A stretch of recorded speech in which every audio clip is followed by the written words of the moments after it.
It seems that everybody want to be somebody other than themselves. The last time I checked, homie, you, me, are somebody who would never be here again. There would never be another you. There would never be another me. I get that now. So if you understand that with your art, with your business, with your life, the way you work, the way you deal with your kids, your family, you'll start viewing things different. There's no reason for you to want to be somebody else.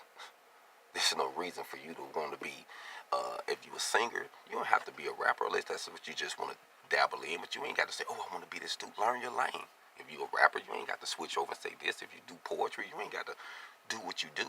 Now, you can dip and say, hey, yeah, I do this, I can do this, I can do this, but this is what I do. Meaning, know your lane. That's what it means to get your hog on. It's knowing your lane. Keep that in mind. Hog on.